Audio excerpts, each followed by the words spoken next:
আসসালামু আলাইকুম রহমতুল্লাহ। Welcome to my channel Rafi Bidyaghar. Rafi Bidyaghar চ্যানেলের পক্ষ থেকে আপনাদের সকলকে ওয়েলকাম জানাচ্ছি। আমি আর রনি। তো আজকে আমি আপনাদের মাঝে হাজির হয়েছি বীজগাণিতিক রাশির মান নির্ণয় পার্ট 2 নিয়ে।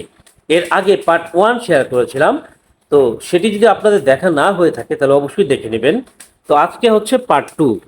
তো এখানে দেখেন কি আছে, যে এক্স প্লাস 1/x সমান 2 হলে এক্স স্কোয়ার প্লাস 1/x স্কোয়ারের মান কত। তো এই মানটা আমরা অত্যন্ত শর্টকাট ওয়েতে বের করব। তো এখানে আমাদের অপশনগুলোতে অপশন নাম্বার এতে রয়েছে 0, বিতে রয়েছে 1, সিতে রয়েছে 2 এবং ডিতে রয়েছে 3।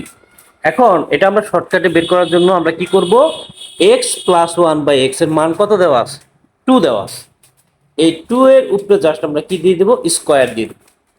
এখন আপনি একটা জিনিস খেয়াল করেন যে এক্স প্লাস 1/x এখানেও প্লাস, আবার x square plus 1/x square এখানেও প্লাস। তো উভয় পাশে প্লাস থাকার কারণে এরপরে আমাদের মাইনাস দিতে হবে। মাইনাস দেওয়ার পর আমরা সূত্রের 2 বসায় দিব জাস্ট।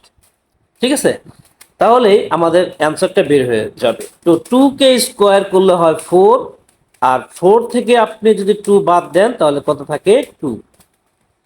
তাহলে এই যে 2 বের হলো, এই 2টাই হচ্ছে কি সঠিক উত্তর। ওকে, এরপর আমরা আরো একটি অঙ্ক দেখব, সেটা হচ্ছে x plus 1/x। X plus 1/x এর মান কত, √3 হলে এক্স কিউব প্লাস 1/x কিউবের মান কত। তো এখানেও আমরা ঠিক একই কাজ করব, একই রকম কাজ করব, একই কাজ না একই রকম কাজ। সেটা হচ্ছে যে মানটা আছে আমাদের, অর্থাৎ এখানে আছে √3। এই √3 উপরে আমরা এবার কি বসাবো, কিউব বসাবো, মানে পাওয়ার 3 বসাবো। তো এটা কিউব বসাইলাম, বসানোর পরে দেখেন এখানেও প্লাস এখানেও প্লাস, উভয় পাশে প্লাস থাকার কারণে আমরা দেবো মাইনাস। মাইনাস দেওয়ার পরে আমরা এখন সূত্রের 3 বসাবো। যখন স্কোয়ার থাকবে তখন আপনাকে কি করতে হবে, 3 বসাতে হবে, আর যখন পাওয়ার এরকম 3 থাকবে তখন আপনাকে 3 বসাতে হবে। ঠিক আছে, এরপরে এই যে মানটা, এখানে যে মানটা রয়েছে এই মানটাই জাস্ট আমরা কি করব, আবার গুণ আকারে লিখে দেব, অর্থাৎ √3 লিখে দেবো এখানে।